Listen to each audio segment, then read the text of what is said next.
어머니, 이게 무슨 말도 안 되는 결정이에요. 우리한테 상의도 없이 어떻게 이럴 수 있어요? 민서가 이건 내 재산이고 내가 결정할 권리가 있어. 너희가 어떻게 행동했는지 돌아보면 당연한 결과 아니니? 어머님, 저희가 무슨 잘못을 했다고 이러세요? 저희는 항상 어머님을 모시려고 했잖아요. 모셨다고? 내가 없을 때 집에 몰래 들어와 보석함을 뒤지고 내 서명을 위조한 게 모시는 거니? 그건 오해예요. 저희가 정말 어려운 상황이라. 정말 어려운 상황? 제주도 고급 리조트에서 휴가를 즐기면서 더 이상 거짓말하지 마. 이제 다 알아버렸으니까. 어머니, 제발 한 번만 더 기회를 주세요. 저희가 잘못했어요. 이미 늦었어. 너희는 내 돈만 바라봤지 정작 나는 안중에도 없었던 거야. 이제 와서 그런 연기는 그만두렴. 어머니가 이렇게 냉정하실 줄은 몰랐어요. 이대로 끝내지는 않을 거예요. 법적으로 싸울 거예요. 그래, 네 마음대로 해봐. 하지만 이미 모든 증거는 내 손에 있다는 걸 잊지 마. 안녕하세요. 저는 남편을 6년 전에 떠나보내고 혼자 살고 있는 70대 김순자입니다. 한동안 아들 민석이네와 연락이 뜸했습니다. 무슨 일이 있을 때만 가끔 전화가 오는 정도였죠. 그래서 어느 일요일 아침 초인종이 울렸을 때도 별 기대 없이 문을 열었습니다. 어머니, 오랜만이에요. 어머님, 잘 지내셨어요? 건강해 보이세요. 현관에 아들 민석과 며느리 지연이 서 있는 모습을 보고 저는 깜짝 놀랐습니다. 아이고, 너희들이 웬일이니? 갑자기 연락도 없이. 죄송합니다, 어머님. 갑자기 찾아뵈서. 그들의 표정이 어딘가 무거워 보였습니다. 반가움에 얼른 거실로 안내했지만 아들의 굳은 얼굴과 며느리의 불안한 눈빛이 마음을 불편하게 했습니다. 뭐 먹을래? 냉장고에 과일도 있고 차라도 한잔할까? 괜찮아요, 어머니. 그냥 드릴 말씀이 있어서 왔어요. 며느리는 소파 끝에 앉아 손가락을 만지작거리며 시선을 피했습니다. 평소라면 수다스럽게 이야기를 나누던 그녀가 오늘따라 유독 조용했습니다. 무슨 일인데 그래? 얼굴이 왜 그렇게 어두워? 어머니, 사실 좀 어려운 말씀을 드리러 왔습니다. 아들이 깊은 한숨을 내쉬며 조심스럽게 말을 꺼냈습니다. 저는 갑자기 불안한 예감이 들었지만 최대한 침착하게 그의 말을 기다렸습니다. 무슨 말이든 해봐. 엄마가 들어줄게. 어머니, 드릴 말씀이 있어요. 아들의 목소리가 떨리는 것을 느꼈습니다. 며느리는 여전히 고개를 숙인 채 눈치를 살피고 있었고 거실에는 무거운 침묵이 내려앉았습니다. 어머니, 최근에 회사에서 일이 잘 풀리지 않아서요. 게다가 아이들 학원비도 많이 들고. 그래, 요즘 경기가 안 좋다더니 힘들구나. 아들은 머뭇거리다가 마침내 용기를 내어 말했습니다. 어머니, 사실 저희가 지금 정말 힘든 상황이에요. 좀 도움을 받을 수 있을까 해서요. 며느리가 그제야 고개를 들어 저를 바라봤습니다. 그녀의 눈에는 간절함과 긴장감이 동시에 서려 있었습니다. 저는 순간 말문이 막혔습니다. 어떤 도움을 원하는 거니? 어머님, 저희가 지금 당장 큰 돈이 필요해요. 아이들 교육비, 대출금 때문에. 며느리의 말이 끝나기도 전에 아들이 끼어들었습니다. 어머니, 죄송합니다. 이런 말씀을 드리게 돼서요. 하지만 정말 다른 방법이 없었어요. 저는 그들의 얼굴을 번갈아 바라보았습니다. 오랜만에 찾아온 아들 내외가 단순한 방문이 아닌 금전적인 도움을 청하러 왔다는 사실에 복잡한 감정이 밀려왔습니다. 갑자기 이런 말을 들으니 당황스럽네. 얼마나 필요한 거니? 어머니, 사실 저희가 바라는 건. 아들이 말을 더듬으며 바닥만 바라봤습니다. 며느리가 대신 말을 이었습니다. 어머님이 가지고 계신 재산을 미리 좀 주시면 어떨까요? 어차피 나중에 상속받을 거. 지금 저희가 정말 필요할 때 도움을 주시면 안 될까요? 방 안의 공기가 순간 얼어붙었습니다. 저는 그들의 말이 믿기지 않아 한동안 아무 말도 할 수 없었습니다. 소파에 앉은 채 그 자리에서 굳어버렸습니다. 미리 나눠달라고? 무슨 소리를 하는 거니? 어머니, 사실 저희가 요즘 정말 힘든 상황이에요. 집 대출금 이자도 밀리고 있고, 그렇다고 내 재산을 달라는 게 말이 되니. 나도 아직 살아있는 사람인데, 어머님, 오해하지 마세요. 저희가 어머님 재산을 빼앗으려는 게 아니라 미리 조금만 도움을 받고 싶은 거예요. 아들의 얼굴이 창백해졌습니다. 손을 떨며 말을 이었습니다. 어머니, 저희 정말 다른 방법이 없어서 이렇게 찾아왔어요.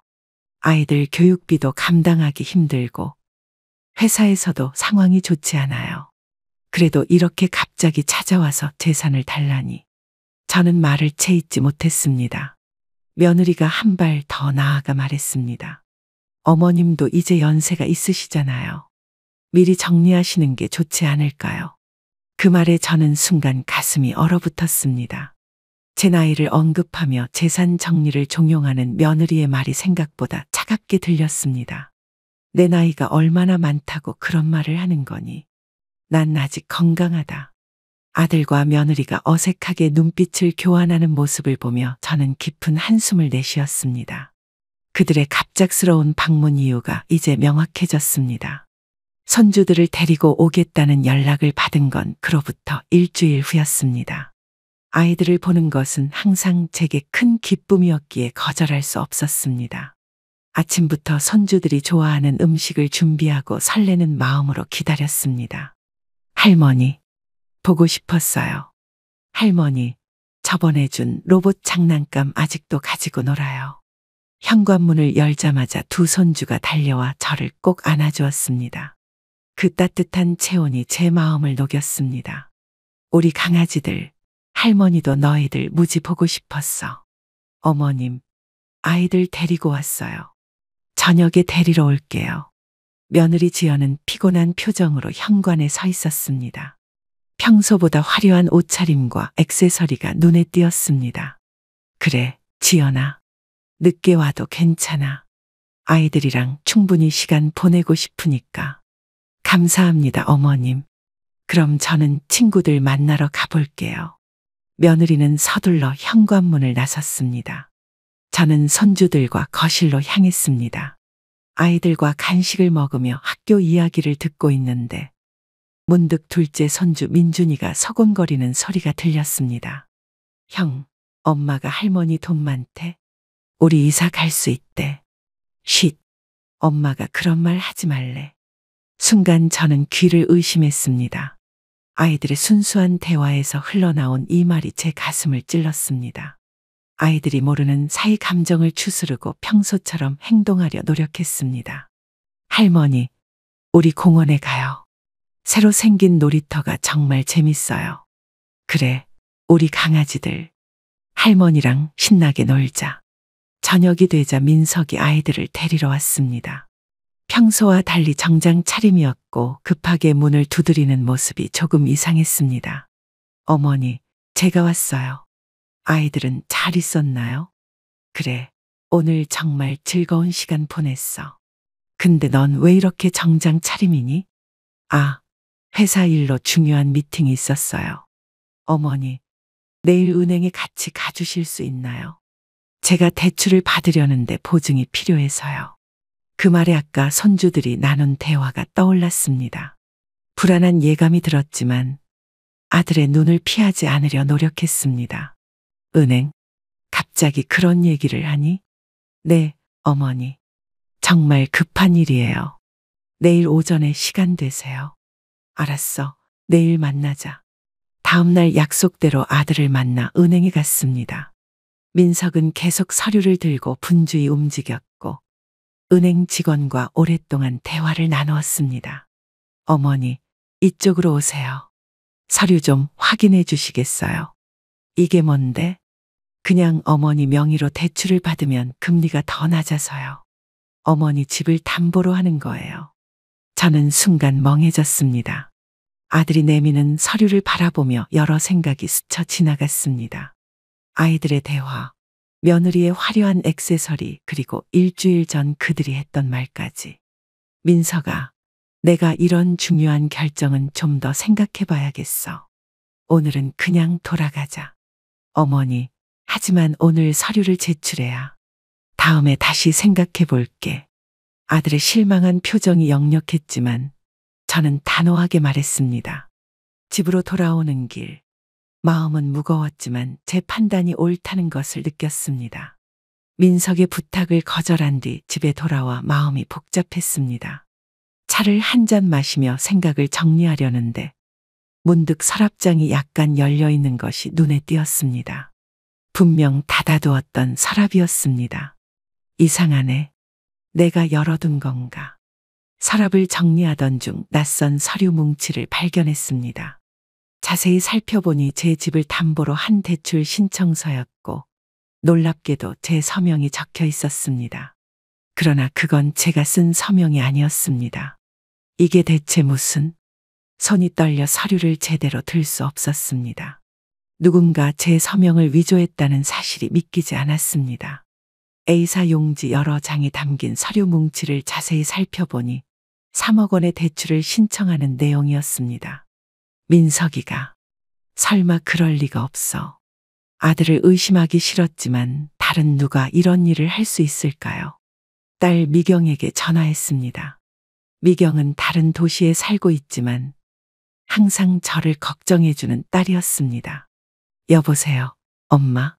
무슨 일 있으세요? 목소리가 안 좋아요. 미경아, 엄마 집에 좀 와줄 수 있겠니?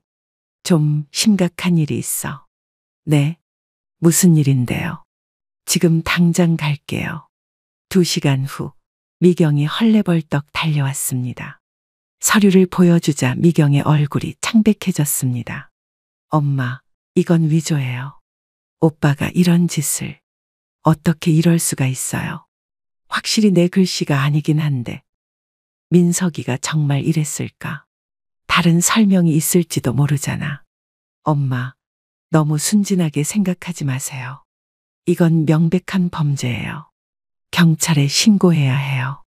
아직은 안 돼. 민석이한테 직접 물어볼게. 그날 저녁 민석에게 전화했습니다.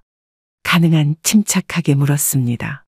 민석아, 오늘 내 서랍에서 이상한 서류를 발견했는데 혹시 아니? 서류요? 어떤 서류인데요? 내 집을 담보로 한 대출 신청서야. 내 서명이 있더라. 전화기 너머로 잠깐 침묵이 흘렀습니다. 어머니, 전 그런 서류 본 적 없어요. 누가 그런 짓을. 정말 모르는 거니? 어제 은행에서도 비슷한 서류를 보여줬잖아. 아, 그건 다른 거예요. 어머니, 제가 가서 설명해 드릴게요. 민석은 1시간 후 집에 도착했습니다. 그러나 예상과 달리 화가 난 표정이었습니다. 어머니, 저를 의심하시는 거예요. 제가 어머니 서명을 위조할 리가 없잖아요. 그럼 이 서류는 어떻게 설명할래? 민석은 서류를 보더니 놀란 척했습니다.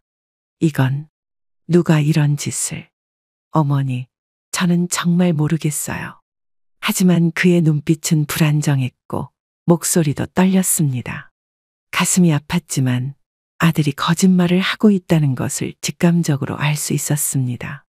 민석아, 엄마한테 정직하게 말해줘. 정말 내가 한 거니? 어머니, 어떻게 그런 말씀을. 저는 절대 그런 짓 안 해요. 민석은 분노한 표정으로 자리에서 일어났습니다. 그리고 서류를 가져가려고 했습니다. 이건 그냥 오해예요.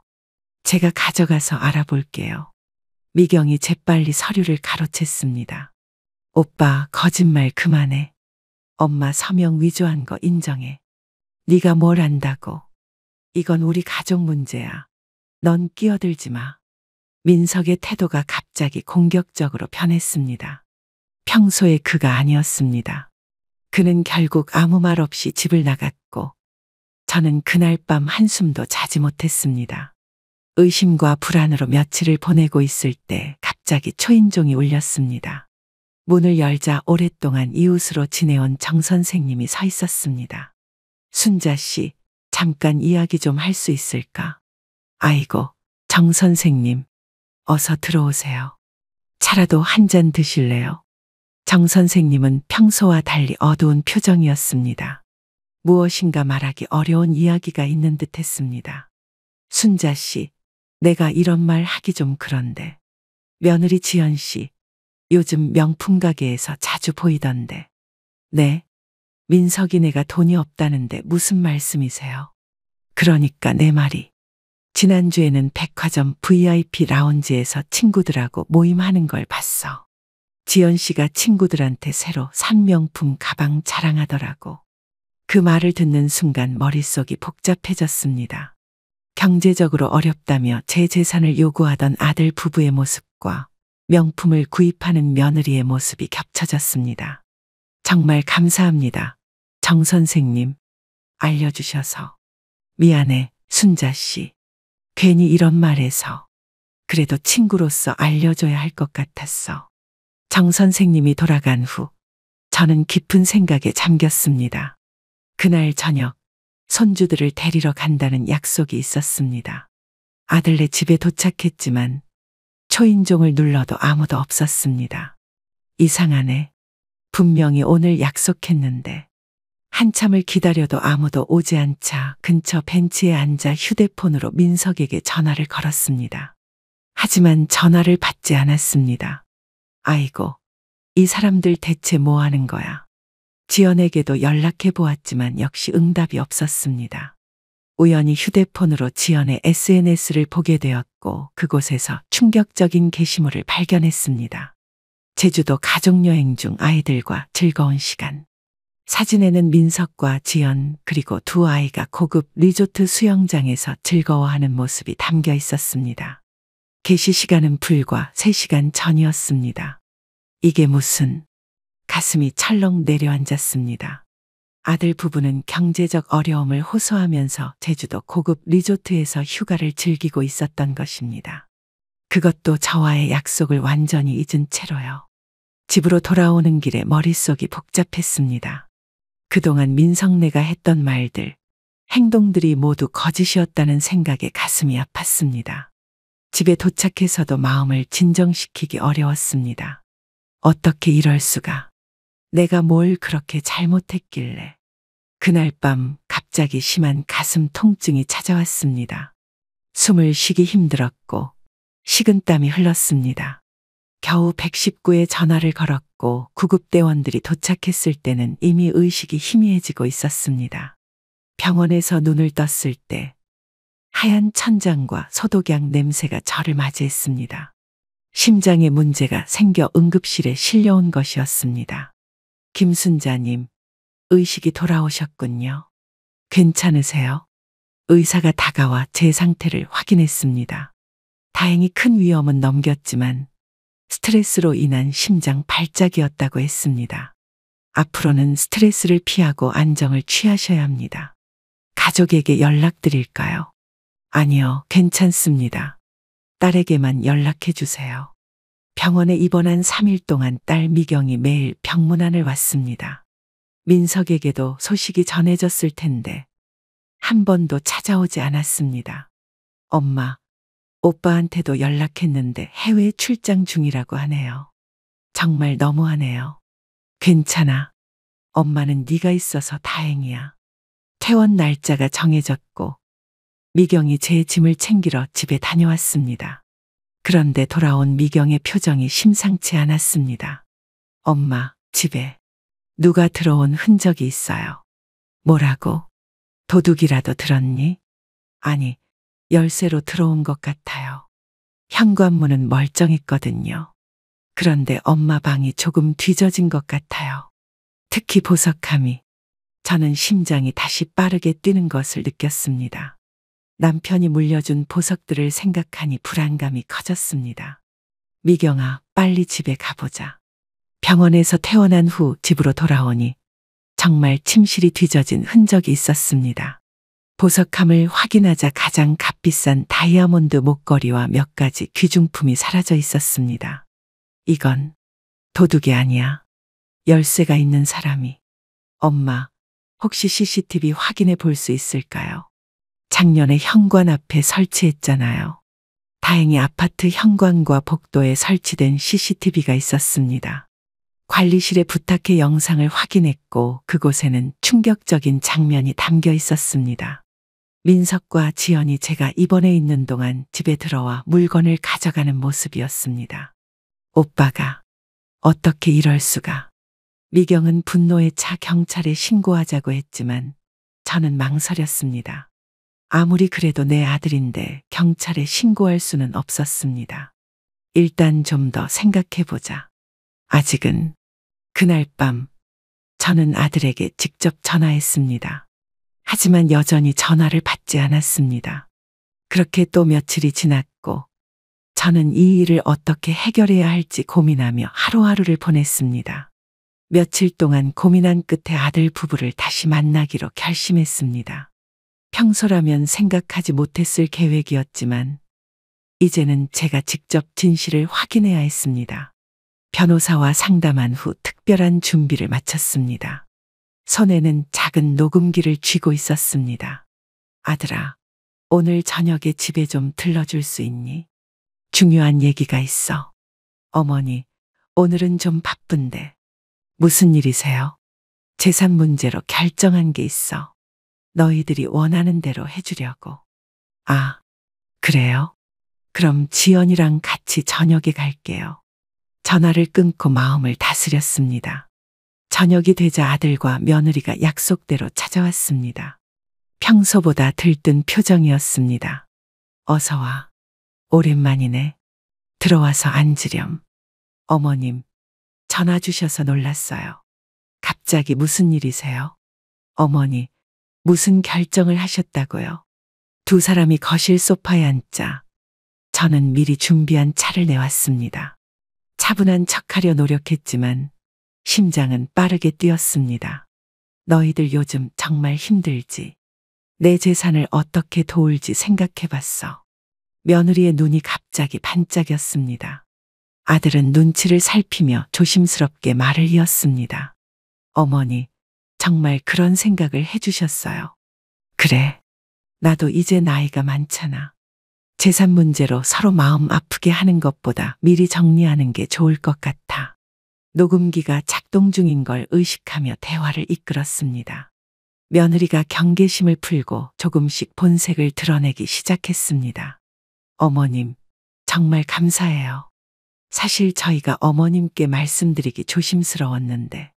어머님, 솔직히 말해서 집을 저희 명의로 해주시면 좋겠어요. 어차피 나중에 상속받을 건 미리 주시는 거잖아요. 그 말을 기다렸다는 듯이 아들도 말을 보탰습니다. 맞아요, 어머니. 이제 연세도 있으시니 요양원도 생각해 보셔야 해요. 저희가 알아본 좋은 요양원이 있는데 그들의 말 한마디 한마디가 송곳처럼 가슴을 찔렀습니다. 과연 이들이 제 자식과 며느리가 맞는지 의심스러울 정도였습니다. 요양원? 내가 언제 요양원에 갈 생각을 했니? 아니, 그게 아니라 어머니 건강을 위해 좋은 시설이. 며느리가 갑자기 화제를 돌렸습니다. 어머님, 그래서 어떤 결정을 하셨어요? 집을 저희 앞으로 해주실 건가요?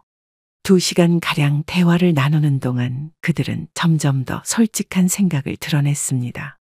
집뿐만 아니라 통장, 보험금, 심지어 남편의 골동품까지 모두 넘겨받고 싶어하는 마음이 명확했습니다. 이제 충분한 증거를 확보했다고 생각했습니다. 오늘은 여기까지 하자. 내가 좀 피곤하구나. 다음에 다시 얘기하자. 어머니, 결정은 언제 하실 거예요? 저희가 계획을 세워야 해서요. 곧 알려줄게. 그들이 떠난 후 녹음기를 껐습니다. 그리고 울음을 참을 수 없었습니다. 내가 그토록 사랑했던 아들과 며느리의 진심이 녹음기에 고스란히 담겨 있었습니다. 다음 날 아침, 녹음 파일을 들고 변호사 사무실로 향했습니다. 남편이 생전에 자주 찾던 박 변호사는 제 상황을 듣고 심각한 표정을 지었습니다. 김순자님, 이건 명백한 노인학대와 재산갈취 시도입니다. 법적 조치를 취할 수 있습니다. 변호사님, 제가 아직 법적으로 고소하고 싶진 않아요. 그래도 내 아들인데. 그렇다면 어떻게 하시겠습니까? 자식에 대한 사랑과 배신감 사이에서 갈등했습니다. 하지만 이제 제 인생을 지켜야 한다는 생각이 확고했습니다. 제 재산을 안전하게 보호할 방법이 필요합니다. 그리고 아들에게 경고의 메시지를 주고 싶어요. 이해합니다. 몇 가지 방법을 제안해 드리겠습니다. 박 변호사는 제 집을 신탁으로 전환하는 방법, 재산 관리를 위한 법적 장치들을 설명해 주었습니다. 그리고 딸 미경과 손주들을 위한 교육 신탁 설정 방법도 알려주었습니다. 또한 노인복지단체의 일부 기부를 고려해 보시는 것도 좋겠습니다. 세금 혜택도 있고 의미 있는 일이 될 거예요. 그게 좋겠네요. 제가 평생 모은 돈이 좋은 곳에 쓰였으면 해요. 변호사의 조언대로 재산 관리 계획을 새롭게 세웠습니다. 집은 신탁으로 전환하고 제 생활비를 제외한 상당 부분은 딸 미경과 손주들을 위한 교육 신탁으로 설정했습니다. 또한 제가 좋아하는 노인복지단체에 기부할 계획도 세웠습니다. 그리고 한 가지 더 제안이 있습니다. 가짜 유언장을 작성해 보시는 건 어떨까요? 가짜 유언장이요? 네, 모든 재산을 아들에게 상속한다는 내용으로요. 하지만 법적 효력은 없습니다. 그저 아들의 본색을 완전히 확인하기 위한 방법입니다. 처음에는 망설였지만 마침내 변호사의 제안을 받아들였습니다. 이 모든 과정에서 아들에게는 비밀로 했습니다. 가짜 유언장을 작성하고 제 서재 책상 서랍에 일부러 눈에 띄게 놓아두었습니다. 집으로 돌아오는 길에 딸 미경에게 전화했습니다. 미경아, 오늘 변호사를 만나고 왔어. 엄마, 어떻게 됐어요? 오빠 신고했어요. 아니, 그건 아직. 하지만 재산 관리 계획을 새로 세웠어. 네 이름으로 된 교육 신탁도 만들었고. 엄마, 저는 그런 거 필요 없어요. 엄마가 편안하게 사시는 게 중요해요. 고마워, 미경아. 너는 정말 착한 딸이구나.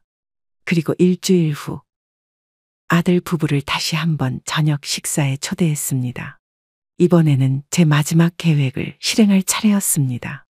저녁 식사를 준비하며 마음을 다잡았습니다. 오늘 밤이 제 인생의 중요한 전환점이 될 것이라는 것을 알고 있었습니다. 아들 부부는 약속 시간보다 일찍 도착했습니다. 어머니, 음식 냄새가 정말 좋네요. 오랜만에 어머니 음식 먹게 되어 기뻐요. 어머님, 제가 도와드릴게요. 그릇 어디 있어요? 며느리는 평소보다 친절했습니다. 그녀의 눈빛에서 기대감이 느껴졌습니다. 아마도 제 재산을 곧 손에 넣을 수 있다고 생각하는 듯 했습니다. 괜찮아. 다 준비됐으니 앉아서 기다려.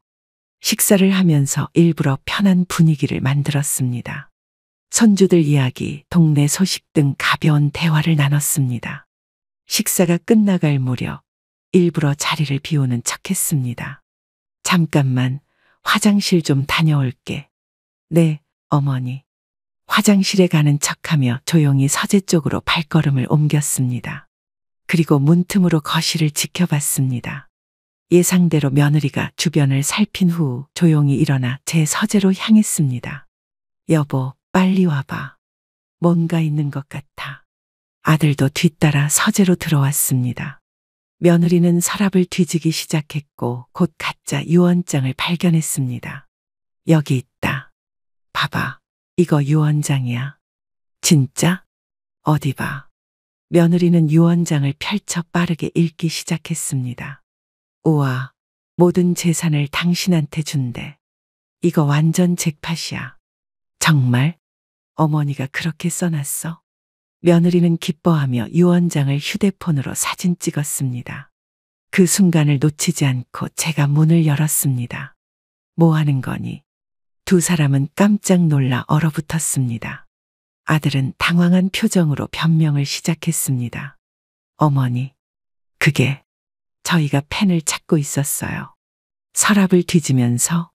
그리고 방금 내 유언장을 사진 찍은 것 같은데. 며느리의 얼굴이 창백해졌습니다. 그녀는 황급히 휴대폰을 가방에 집어넣었습니다.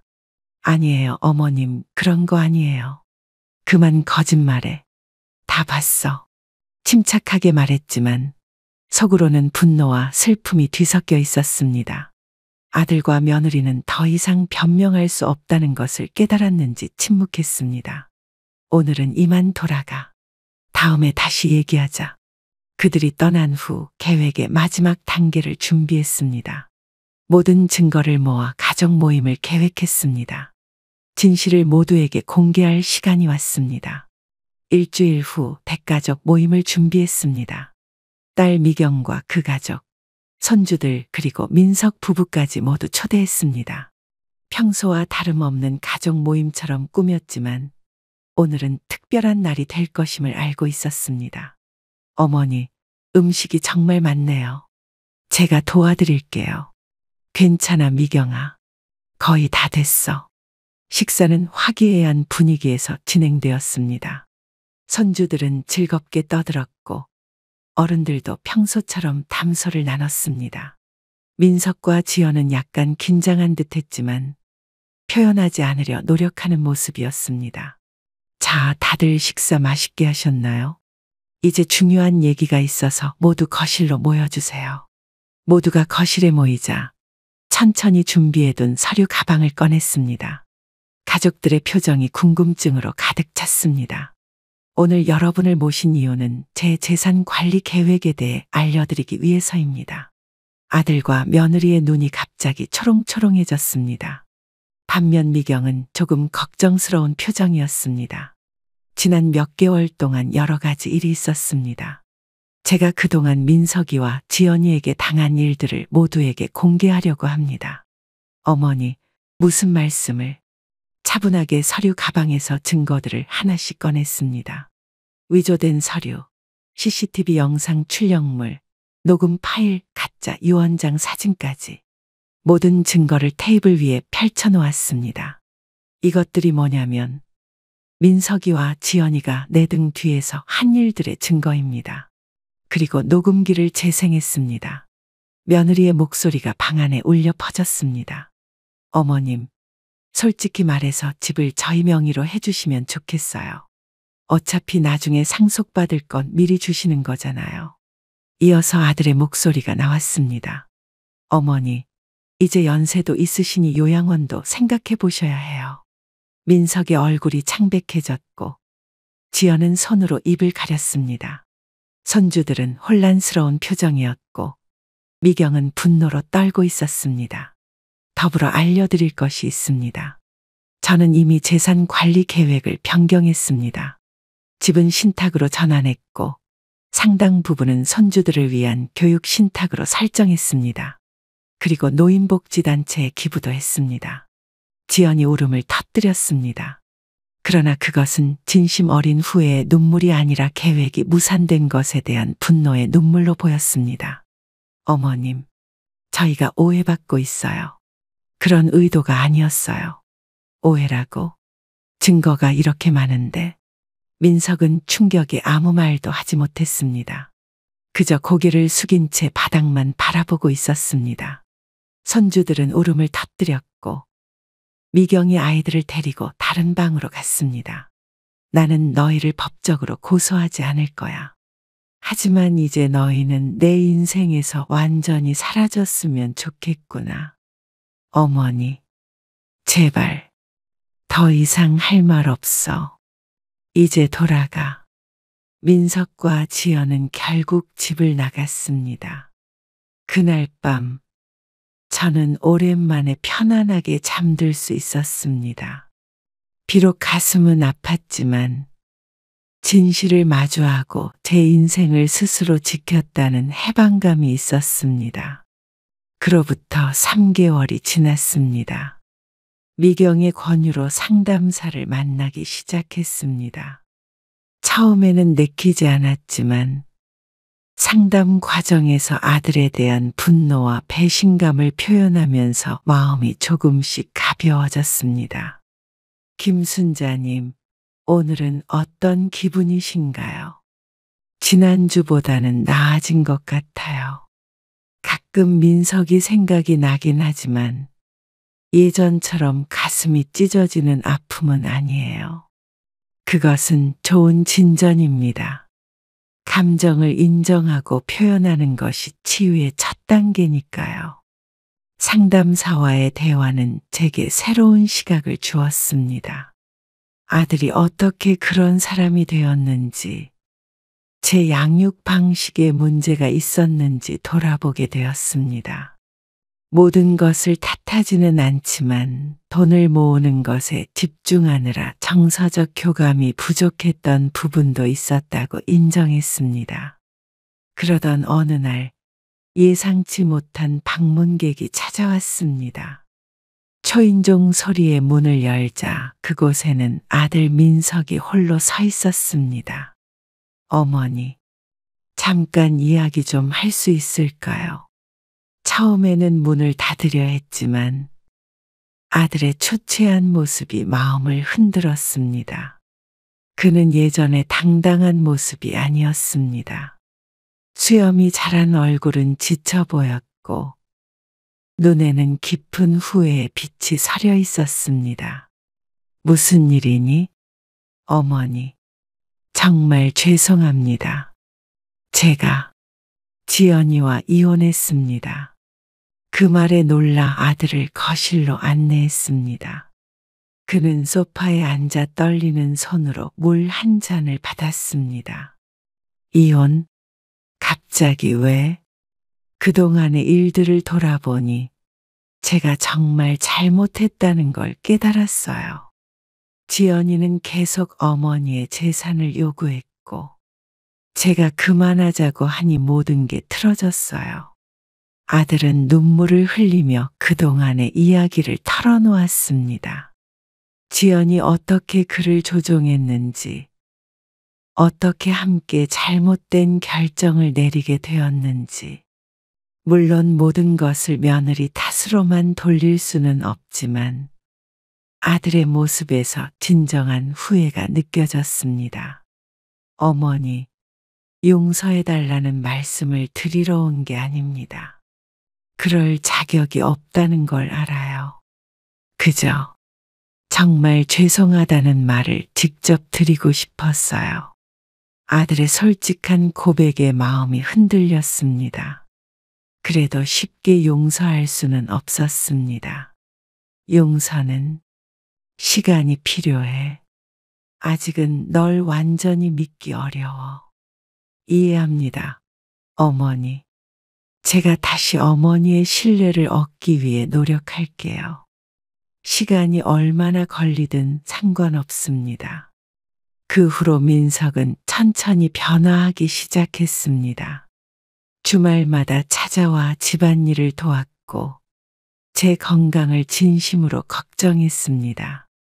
처음에는 그의 진심을 의심했지만 상담사의 도움으로 점차 마음을 열게 되었습니다.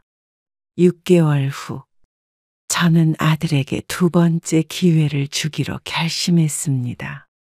하지만 재산 관리 방식은 변경하지 않았습니다.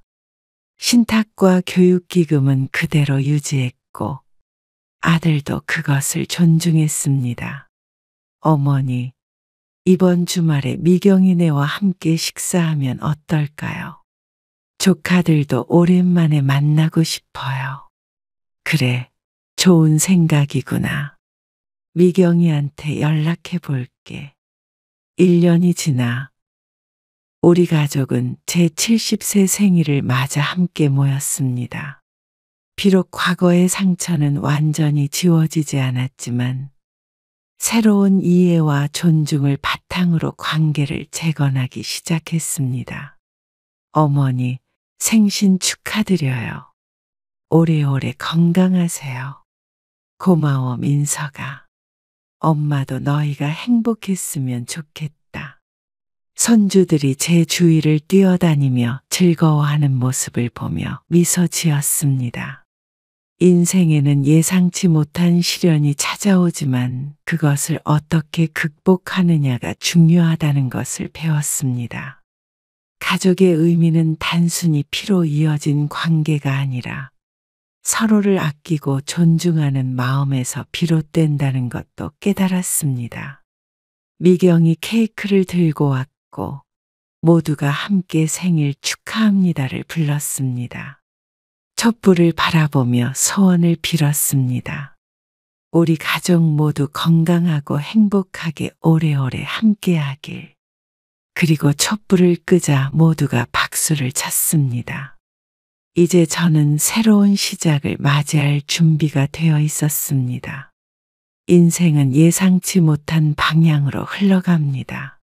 가장 가까운 사람에게 상처받을 때 그 아픔은 더욱 깊지만 그 고통 속에서도 자신의 가치를 지키는 것이 중요합니다. 저는 아들의 배신을 통해 오히려 제 삶의 주인이 되는 법을 배웠습니다. 재산보다 값진 것은 진실한 관계와 자신을 존중하는 마음이라는 것도 깨달았습니다. 누구나 실수할 수 있고 용서는 상대방이 아닌 자신을 위한 것이기도 합니다. 인생의 황혼기에도 새로운 시작은 가능합니다. 여러분도 힘든 상황에 처했다면 포기하지 마세요. 자신을 지키며 현명하게 대처할 때 더 강해지고 행복한 삶을 찾을 수 있을 것입니다. 그럼 구독자 여러분, 오늘도 행복한 하루 되시길 기원하겠습니다. 감사합니다.